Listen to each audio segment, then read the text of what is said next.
நம்ம வீடியோக்குள்ள போறதுக்கு முன்னாடி நம்ம ஒரு வீடியோ பார்த்துட்டு அதுக்கப்புறம் வீடியோக்குள்ள போவோம். நீங்களும் பாருங்க. அந்த பதவியேற்பு விழா அன்னைக்கு ஒரு சந்தோஷம் பாருங்க. எல்லாரும் இருக்கும், அரங்க நிறைஞ்சிருக்கு. என் தொகுதி தான் எழும்பூர்ல நேரு ஸ்டேடியம். அந்த அரங்கத்துல மதிப்பிற்குரிய தலைவர் ராகுல் காந்தி அவர்களும் நம்முடைய மாண்புமிகு முதல்வர் அண்ணன் சி ஜோசப் விஜய் அவர்களும் சேர்ந்து நடந்து வந்ததை பார்க்கிற போது அடே அப்பா, எப்படிப்பட்ட தலைவர்கள்.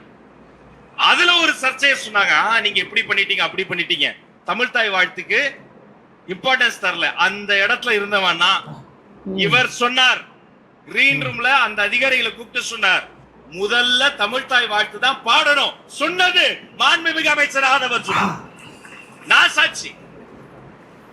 அவர் சொன்ன நான் சொல்றேன், சார் ஆமா சார், கண்டிப்பாக நீங்க தமிழ் தாய் வாழ்த்த பாடுங்க, அப்புறம் தேசிய கீதம் பாடுங்க, நிச்சயமா அதுக்கப்புறம் வந்தே மாதரம் கூட பாடுங்க, பண்றோம்னு சொன்னாங்க. மேடையில நிக்கிறோம், அந்த நிகழ்ச்சி நிரல் இருக்கும் பாருங்க.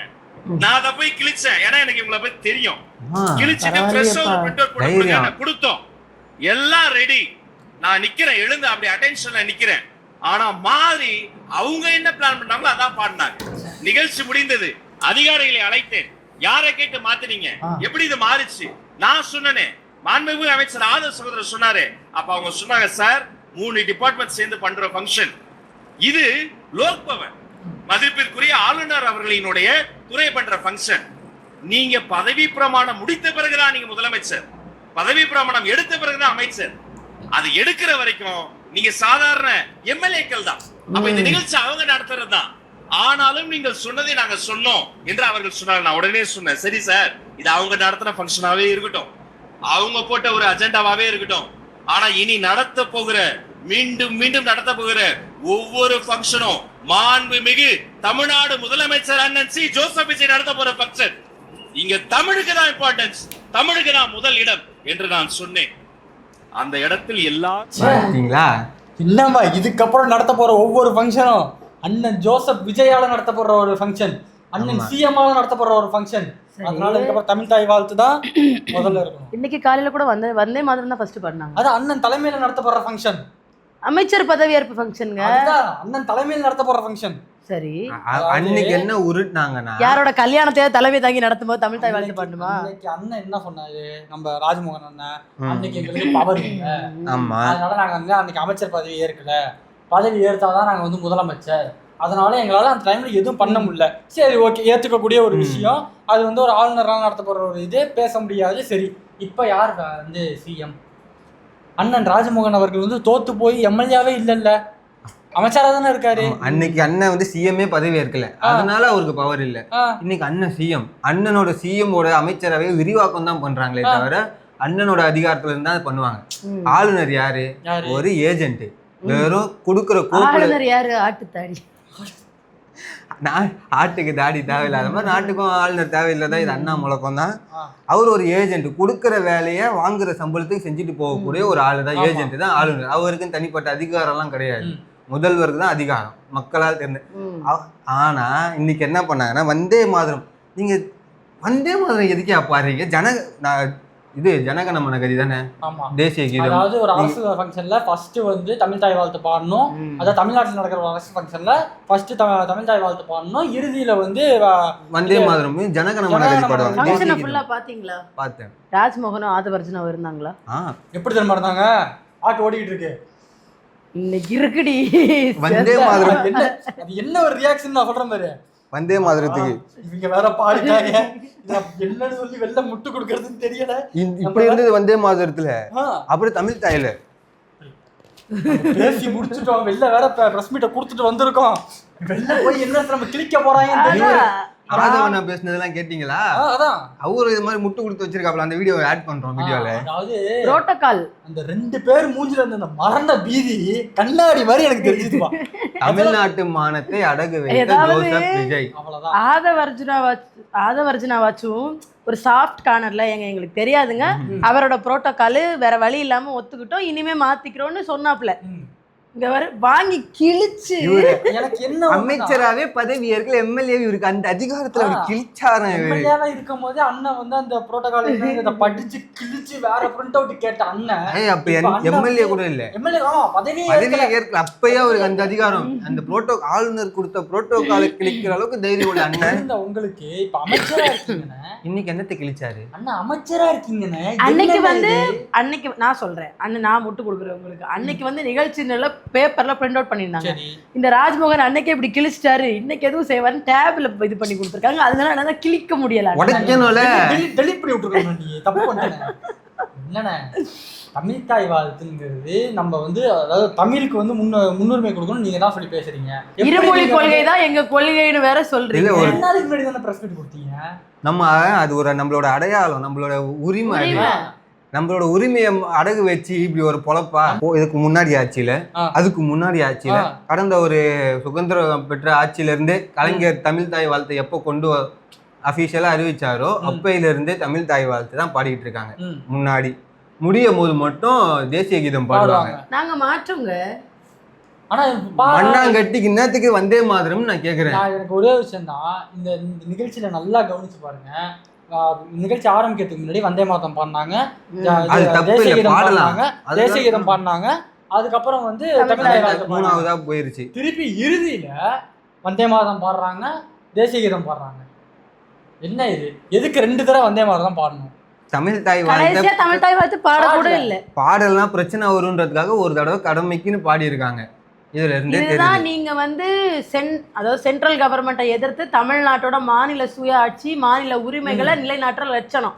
உங்களை இவ்வளோ அடிச்சதுக்கு அப்புறமே இவ்வளவு தைரியமா மறுபடியும் வந்தே மாதரம் பாடுறீங்கன்னா நீங்க பண்றதுக்கெல்லாம் உங்களை கேள்வி கேட்காம விட்டா நீங்க என்னெல்லாம் பண்ணுவீங்க? இப்ப என்னன்னு ராஜ்மோகன் வெளியே வந்து ஒரு கற்பனை பாம் அசத்துங்க. ராஜ்மோகன் வெளியே வந்து எப்படி முட்டு கொடுப்பாரு? அதாவது அண்ணன் என்ன சொல்லுவாருன்னா, இதுவும் வந்து ஆளுநரால் நடத்தப்பட்ட ஒரு நிகழ்ச்சி. இது இப்போதான் அமைச்சரவை வந்து நாங்கள் இன்னும் முழுமையாக அதை வந்து நாங்கள் விரிவுபடுத்தலை. அதனால அவங்க வந்து எந்த ஒரு தடங்களும் இல்லாமல் பதவி ஏற்கணும் அப்படின்னா அதுக்கு வந்து இந்த மாதிரியான ஒரு இதில் வளைவு சுழிவுகள் நாங்கள் தெரிஞ்சுதான் போயாகணும், வேற வழி தெரியல எங்களுக்கு அப்படின்னு சொல்லி நான் கொடுக்குறேன் முட்டு. அதாவது டேப்ல தான் வச்சிருந்தாங்க, டெலீட் பண்ணலான்னு போனேன், லாக் பண்ணிட்டாங்க, எனக்கு பாஸ்வேர்டு தெரியல, அதுக்குள்ள ஃபங்க்ஷன் ஆரம்பிச்சிருச்சு. அண்ணன் இல்லைன்னா தமிழுக்காக உயிரே கொடுப்பாப்புல. ஆமா, இப்ப மட்டும் கொஞ்சம் கொடுத்துருக்காப்புல, எதுவும் சொல்றதுக்கு இல்லை இவங்களெல்லாம். இதுக்கப்புறம் நடத்துற நிகழ்ச்சியிலே அதே மாதிரிதான் நடக்க போதா? அதுலயும் மாத்துவீங்களா? ஆமா, ஆதவர்ஷனா என்ன சொன்னாரு, இனிமே நடக்காது. இன்னொன்னு சட்டமன்றத்துல விஜய் கூட சொன்னாரு, நாங்க வந்து இனிமே இப்படி பண்ண போறது இல்லை, இது அரசியலாக்க வேண்டாம் அப்படின்ற மாதிரி பேசினாரு. மறுபடியும் ஒரு அரசு நிகழ்வுல தமிழ்நாட்டோட முதலமைச்சர் தலைமையில நடந்த ஒரு அரசு நிகழ்வுல மறுபடியும் வந்தே மாதரத்துக்கு முதலிடமும் என்னோட தமிழ் தாய் வாழ்த்துக்கு 3வது இடம்னா நீங்க எங்களை எந்த இடத்துல வச்சிருக்கீங்க? அண்ணன் வந்து ஸ்டேஜ்ல கப்பு சிப்புன்னு நிக்கிறாரு பாடிட்டு இருக்கும்போது. அண்ணன் சட்டமன்றத்திலே கப்பு சிப்புன்னு. ஹைலைட் என்னன்னா, எல்லாருக்குமே தேசிய கீதம் பாட தெரியும், தமிழ் தாய் வாழ்த்து மனப்பாடமா தெரியும். ரெண்டுத்தையும் பாடுறாங்க, முணங்குறாங்க, பாடும்போது கூட பாடுறாங்க. வந்தே மாதரம் தெரியல, அது பாட தெரியல. அது நம்மளுக்கு அதுல பாடினது யாரு பாத்தியா? ஆளுநர் தான் பாடிக்கிட்டு இருந்தாரு அந்த பாட்டை. அவருக்கு தெரியுமே அந்த பாட்டு, அவருக்கு அது மட்டும் தான் தெரியும். அவருக்கு தமிழ் தாய் வாழ்த்து தெரியாதுல்ல. அவருக்கு தமிழ் தாய் வாழ்த்தோட மகத்துவம், அதோட ஒரு வரலாறு, பின்னணி, எதனால அது முதல்ல பாடணுங்கிற எதுவும் அவருக்கு தெரிஞ்சிருந்தாலும் அவர் உங்களை முடக்க தான் பார்ப்பாரு. நீங்க அதுக்கு வளைஞ்சு கொடுத்து போறீங்களா? ஐயா, அதிமுக நம்ம எடப்பாடியை விட நீங்க இன்னும் வளைஞ்சு கொடுத்து போயிருவீங்களோன்னு வேற எனக்கு பயமா இருக்கு. நான் தான் சொன்னேன், அன்னைக்கே சொன்னேன், அண்ணன் வந்து ஒரு நவீன சங்கீன்னு. நாங்க தான் மணிக்கு ஒரு வாட்டி நிரூபிச்சுக்கிட்டே இருக்காங்க பாத்தீங்களா? எனக்கு இப்ப ராஜ்மோகனும் ஆதவர்ஜனும் இதுக்கு என்ன முட்டு கொடுப்பாங்கன்னு தெரிஞ்சே காத்துட்டு இருக்கிறோம். மட்டும் முட்டு கொடுக்கட்டும். அதுலயும் பிரஸ் மீட்டை எடுத்து நம்ம மோதம் தமிழ் வாழ்க, அது பதவி எடுத்து முடிச்சுட்டு தமிழ் வாழ்கன்லாம் வேற சொல்லிட்டு போனாப்ல அந்த இதுல. நல்லா வாழ வைக்கிறீங்க தமிழ. வாழ்ந்து வாழ்வாங்கு வாழுது உங்க ஆட்சியில தமிழ். சரி, போர்டுல மட்டும்தான் இருக்கும் போல தமிழ் வாழ்குங்கிறது, கட்சியில பேர்ல இருக்கு தமிழகம். அதுவும் தமிழ்நாடுன்னு வச்சாலும் அவங்க வாயில தமிழ்நாடு வராது, தமிழகம். சென்ட்ரல் எப்படி கூப்பிட ஆசைப்படுதோ அதை நாங்க, அதாவது இங்க பாருங்க, கட்சி பேரை உங்களுக்கு பிடிச்ச மாதிரி தான் வச்சிருக்கோம், இதெல்லாம் பண்ண மாட்டோமா, சும்மா ஃப்ரீயா விடுங்க அப்படின்னு பண்றாங்க. இது இப்போ இன்னும் சில விஷயங்கள் போயிட்டு இருக்கு. ஐஆர்எஸ் அருண்ராஜ் ஐஆர்எஸ் ஒரு பேட்டி கொடுத்திருந்தாரு. என்ன மத்திய அரசு கூட நாங்க இணக்கமா போய் திட்டங்கள்லாம் அவங்க அதான் இணக்கமா போறாங்கல்ல, இந்த இணக்கம் போதுமா, இன்னும் கொஞ்சம் வேணுமானா எங்க மானத்தை அடகு வைக்கிறதா உங்க இணக்கமா? சரி, அவர் என்ன பிரஸ் மீட் கொடுத்துருக்காரு தெரியுமா? இப்போ அதாவது அரசு மருத்துவமனைகள் சிறப்பா செயல்பட்டுக்கிட்டு இருக்கான். கேட்கல அரசு மருத்துவமனைகள் சிறப்பாக செயல்பட்டு கொண்டிருக்கிறது. அது இன்னும் மேம்படுத்துறதுக்கான, இன்னும் அதை அடுத்த கட்டத்துக்கு கொண்டு போறதுக்கான விஷயங்களை நாங்க பண்ணுவோம் அப்படின்னு சொல்லி அப்படியா? கொஞ்ச நாள் முன்னாடி நம்மளும் அதுதான் சொன்னோம். அப்போ வந்து நம்மள திட்டினாங்க. நம்ம சொன்னது பிரச்சனை இல்லப்பா, இப்ப அவங்க சொல்றதுதான் பிரச்சனை.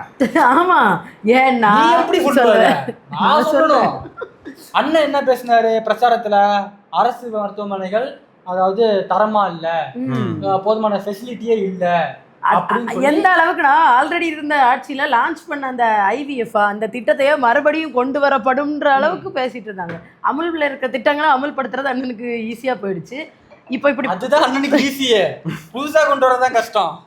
நேத்து பார்த்தல FL2 லைசன்ஸ் மூடிட்டு இருக்கு, அது ரொம்ப தேவையானது இல்ல. ஆமா, இப்போ அருண்ராஜ் அரசு இப்படி சொல்லிட்டாரு. ஸோ இதுக்கு முன்னால பேசுனதுக்கும் இப்போ பேசுனதுக்கும் எப்படி முட்டு கொடுக்க போறீங்க? அது வேற வாய், இது இல்ல அது நார வாய், இது வேற வாய், அப்படி எடுத்துக்கலாமா? ராஜ்மோகன் இவங்க புதுசா கொண்டு வந்த திட்டத்துக்கு ப்ரொமோஷன் பண்ண மாட்டாங்க. ஆமா, வேறே இருக்க திட்டத்துக்கு தான் ப்ரொமோஷன் பண்றாங்க. கொண்டு வந்தாதானே ப்ரமோஷன். இப்போ அந்த ஒயின் ஷாப்லாம் இருக்குல்ல, அந்த கோயில் ஸ்கூல் வந்து 50 மீட்டர் 100 மீட்டருக்கு பக்கத்துல இருக்கக்கூடாதுன்றதுதான் முன்னாடி இருந்தது. இவங்க வந்து ஆட்சிக்கு வந்ததுக்கு அப்புறம் 500 மீட்டர்னு அது இடைவெளியே மாத்தினாங்க. இதெல்லாம் ஒரு நல்ல வரவேற்க வேண்டிய விஷயம். இதை ப்ரமோஷனே பண்ணல அவங்க யாருமே. அதெல்லாம் அவங்க நரேட்டிவ் செட் பண்ணி பழகிட்டாங்கப்பா. இவங்க பண்ண நீங்க நல்லது பண்ணிருக்கீங்க, அதை ப்ரமோஷன் பண்ணுங்க. அடுத்தவங்க பண்ண நல்லதை நீங்க ப்ரமோஷன் பண்ணாதீங்க. அதெல்லாம் எங்களுக்கு தெரியாது. நாங்க வந்து அடுத்தவனை தான் குறை சொல்லுவோம். நாங்க நல்லது அடுத்தவனை தான் குறை சொல்லுவோம், அடுத்த பண்ண நல்லது எங்க ஸ்டிக்கரை ஒட்டிப்போம், நாங்க பண்ணோம் அப்படி. நீங்களே நல்லது பண்ணிருக்கீங்க, அதை ப்ரமோஷன் பண்ணி. இன்னொன்னு வந்துட்டு ராஜ்மோகன் என்ன சொல்றாரு, ரிசல்ட் வந்துருச்சு, போன வருஷத்தை விட இந்த வருஷம் பாஸ் பர்சன்டேஜ் அதிகமா இருக்கு, all credits goes to Anbil Mahesh Poyyamozhi அவர்கள். ஆனா ராஜ்மோகன் அண்ணே வந்து அது என்னமோ ஒரு பழமொழி கூட சொல்லுவாங்கங்க, உழைக்கிறது ஒருத்தன் திங்கிறது ஒருத்தன்ற மாதிரி வந்து அவர் அந்த ரிசல்ட்டை வெளியிட்டு ஓகே இப்போ அவர் தான் பள்ளி கல்வித்துறை அமைச்சர்னால வெளியிட்டார். அவர் என்ன வார்த்தை சொல்றாரு, பள்ளி கல்வித்துறையை பொறுத்த வரைக்குமே தமிழ்நாடு ஏற்கனவே கல்வியில் சிறந்த தமிழ்நாடுங்கிற லெகசி இருக்கு அப்படின்னு பேசுறாரு. அப்படியே கொஞ்சம் பிளாஷ்பேக் போயிட்டு நம்ம முதலமைச்சர் ஜோசப் விஜய் அவர்கள் பேசினதை பார்த்தோம்னா 270 சம்திங் பள்ளிகளை மூடிட்டாங்க, மாணவிகளோட கல்வி பாதிக்கப்படுது, இது எந்த ஆட்சியில நடந்தது அப்படின்னு கொஸ்டின் பண்ணாரு. ஆனா போன இது, அதாவது இதுக்கு முன்னாடி வந்த பாஸ் பர்சன்டேஜோட இந்த வருஷம் பாஸ் பர்சன்டேஜ் வந்து அதிகமாயிருக்கு. அப்ப யாரு காரணம்? போன ஆட்சியில இருந்த கல்வித்துறை அமைச்சர் நல்ல சிறப்பா செயல்பட்டு இருக்காரு, நம்ம அன்பில் மகேஷ் அவர்கள் நல்ல வேலை பார்த்துருக்காருங்கிறதா அதுல தெரிய வருது. ஸோ இப்போ கிரெடிட்ஸ் எடுத்துக்க வலிக்கல, ஆனா அவங்க பண்ணதை சொல்ல உங்களுக்கு வலிச்சுச்சு. இன்னொரு முக்கியமான விஷயத்த நான் சொல்றேன்.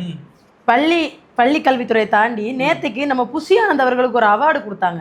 அது என்னன்னா பசுமை மற்றும் நவீன தொழில்நுட்பங்களை பயன்படுத்தி சாலை மேம்பாடுகளை இது பண்றதுல தமிழ்நாடு அரசுக்கு 2வது இடம்னு புசி ஆனந்த் அவர்களுக்கு கொடுத்தாங்க.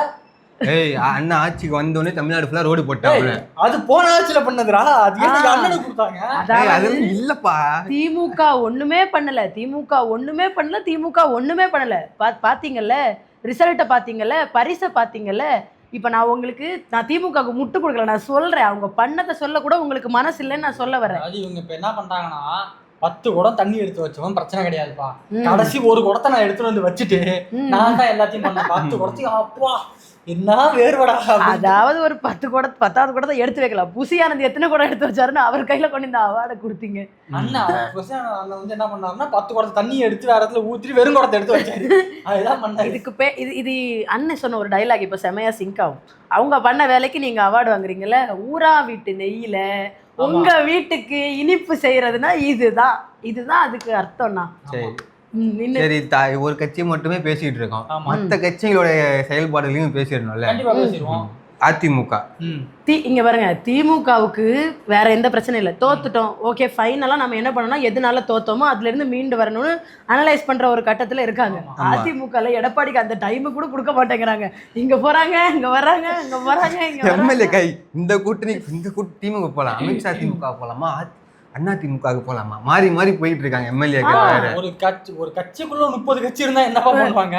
ஆக்சுவலா அதிமுகவுடைய வேலுமணி அணிய பதவியேற்க அழைக்க மாட்டேன்னு ஆளுநர் சொல்லியிருக்காரு. பண்ணல, அதுக்கு முன்னாடி தோழர் சண்முகத்துக்கு ஆப்படிச்சிட்டாங்க. இந்த தோழர் சண்முகம் அந்த சிவி சண்முகத்துக்கு ஆப்படிச்சிட்டாரு. தோழர் சண்முகம் என்ன சொன்னாருன்னா, அதிமுக அமைச்சரவையில பங்கேற்றுச்சுன்னா எங்களோட முடிவை மறுபரிசீலனை செய்வோம் அப்படின்னதுக்கு அப்புறம். ஆனா இப்ப வந்து நம்ம எடப்பாடியார் ஹாப்பி, தேர்தலில் ஜெயிச்சிருந்தா கூட இவ்வளவு ஹாப்பியா இருக்க மாட்டாரு. அது ஒரு நீங்க விட்டு வெளில போனீங்கல்ல அவ்வளவுதான் முடிஞ்சு நாசமா போயிருவீங்களா அப்படிங்கிற மாதிரி ரொம்ப அவ கீழ்த்தரமான வார்த்தைகளை பயன்படுத்தி அந்த கூட்டங்கள்லாம் ஏடிஎம்கேல நடந்திருக்கு. அது ரொம்ப பாலிமர் அழகா கவர் பண்ணி போட்டாப்ல. எஸ்பி வேலுமணி தரப்புல இருக்கிறவங்களுக்கு அவங்க கொடுக்க மாட்டேன்னு சொன்னதை தாண்டி இவர் என்ன பண்ணிட்டாரு, கொறடா உத்தரவை மீறி போனாங்க, அவங்களெல்லாம் ஒரு அடிப்படை உறுப்பினர் பதவியிலேருந்து நீக்கணும்னு பார்த்தாரு. இப்போ வேலுமணியை நம்பி போன எம்எல்ஏக்கெல்லாம் கட்சியிலையும் பொறுப்பு போச்சு, இது அமைச்சர் பதவியும் கிடைக்கல. இந்த ஒருத்தங்க வந்து விஜய் மேல கேஸ் ஃபைல் பண்ணியிருக்காங்க, குதிரை பேரம் பண்ணி ஆட்சி அமைச்சிருக்காங்க, சட்டமன்றத்தை கலைக்கணும். அது வேற இல்லாம எனக்கு தெரிஞ்ச அந்த இதை கொடுத்தவங்க ஒரு சங்கியா இருப்பாங்கன்னு நினைக்கிறேன். ஏன்னா என்ன சொல்லியிருக்காங்க, ஆளுநர் ஆட்சி தொடரணும். ஆமா, விஜய் அதாவது தாவேக தலைவர் விஜய் அவர்கள் குதிரை பேரம் பண்ணாரு, அதுக்கு ஆக்ஷன் எடுங்கன்னு சொல்றது சரியான விஷயம். அது என்ன கீழ அந்த பிராக்கெட்ல ஒண்ணு குடியரசுத் தலைவர் ஆட்சி அமையணும். யாருன்னா அவர் அரசியல் விமர்சகர்ன்ற பேர்ல ஆர்எஸ்எஸ் ஆளா இருப்பாங்க, வக்கீலுங்க, அட்வொகேட் நிறைய பேர் இருக்காங்க. அதுல என்ன மென்ஷன் பண்ணிருக்காங்கன்னா, ஆமா சரி சரி, அதிமுக எம்எல்ஏக்களை வந்து குதிரை பேரம் பேசி, அதாவது காசு ஒரு பக்கம், பணம் இவ்வளவு தர்றோம்னு சொல்லி பேசினது ஒரு பக்கம், அமைச்சர் பதவி தர்றோம்னு சொன்னது ஒரு பக்கம், இன்னொரு பக்கம் நீங்க எங்களுக்கு ஆதரவு கொடுத்தீங்கன்னா வருஷத்துக்கு ஒரு டெண்டரு 1 லட்சம் கோடி மதிப்புள்ள டெண்டர் உங்களுக்கு கொடுக்குறோன்னு லஞ்சம் வேற பேசியிருக்காங்க. நீங்க ஆட்சி வருஷத்துக்கு ஒரு சோஃபா உங்களுக்கு அனுப்புவேன் அப்படின்னு சொல்ல மாதிரி இருந்துச்சு. அப்படிலாம் அந்த கேஸ் ஃபைல் அவங்க எழுதி உச்ச நீதிமன்றத்துல கம்ப்ளைண்ட் ஃபைல் பண்ணியிருக்காங்க, கேஸ் ஃபைல் பண்ணியிருக்காங்க.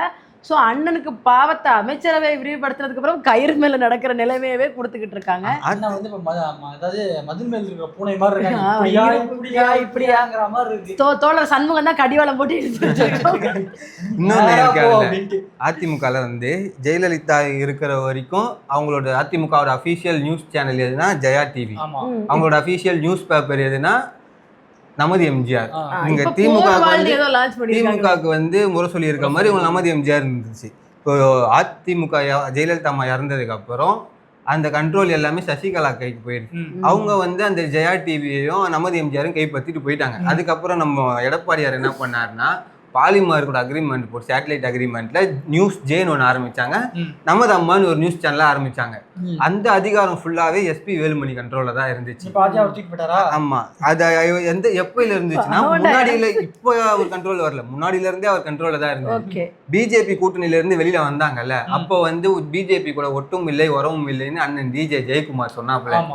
அந்த நியூஸ ஆமா அந்த நியூஸ இந்த சேனல்கள்ல போட்ட நியூஸ் பேப்பரில் போட்டன்ற ஒரே காரணத்துக்காக அந்த நியூஸ் பேப்பரில் போட்ட அந்த எடிட்டர் இருக்கார்ல, அவரை வேலையை விட்டு தூக்கிட்டாரு எஸ்பி வேலுமணி அப்போவே. இப்போ என்ன ஆயிடுச்சுன்னா அந்த மொத்த அதிகாரத்தையுமே தன் பக்கம் எடுத்துட்டாரு. இதுக்கப்புறம் நீங்கள் நியூஸ் ஜேல போய் பார்த்தீங்கன்னா எடப்பாடியை பற்றி நியூஸே வராது. இது அதே மாதிரி நமது அம்மாவிலையும் எடப்பாடியை பற்றி நியூஸ் வராது, அதை கைப்பற்றிட்டாரு எஸ்பி வேலுமணி. அப்ப எடப்பாடியை பத்தின நியூஸ் நான் எங்க தெரிஞ்சுக்கலாம்? அவர் வந்து புதுசா ஒரு நியூஸ் பேப்பர் அஃபீஷியல் நியூஸ் போர்வால் நியூஸ் பேப்பர்னு ஒன்று லான்ச் பண்ணியிருக்காங்க. அப்ப இனிமே வந்து இதுவா கொண்டு நாங்க இது யார் கண்ட்ரோல்ல இருக்கோ யார் தூக்கிட்டு போறாங்களோ பாப்போம். அப்புறம் இன்னொரு கட்சி பாமகவும் விஜயோட கட்சி கொள்கையும். நான் உங்களுக்கு ஒரு குட் நியூஸ் கொண்டு வந்திருக்கேன், அதை சொல்ல மாட்டேன். நம்ம சீமானனுக்கு பெண் குழந்தை பிறந்திருக்கான். என்ன சொல்றீங்க? அப்படியா? ஆமா, இது என்ன புதுசா இருக்கு? ஆர்ஆர் ரூட்ஸ்ல நியூஸ் போட்டிருக்காங்க, பெண் குழந்தை பிறந்திருக்கு, அண்ணன் குடும்பத்துக்கு ஒரு தேவதை வந்திருக்கு, இதை கொண்டாடுங்கள, பண்டிகை கொண்டாடு.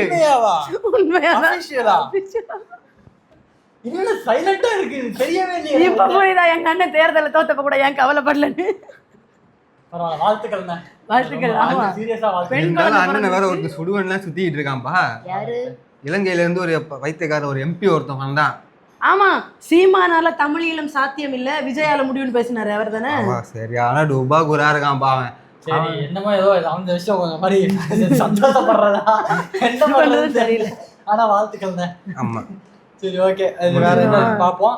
அதாவது இந்த ராஜமோகன் அண்ணனும் பாதம் வந்து வெளில வந்து என்ன பேச போறாங்கன்னு தெரியல. அந்த பாமக மட்டும் விட்டனே. சரி சொல்லு எல்லா கட்சி பத்தி சொல்லணும்ல. அன்புமணி ஒரு மீட்டிங்ல சொல்லியிருக்காரு, டிவிகேவோட கொள்கையும் பாமகவோட கொள்கையும் ஒண்ணுன்றாப்புல.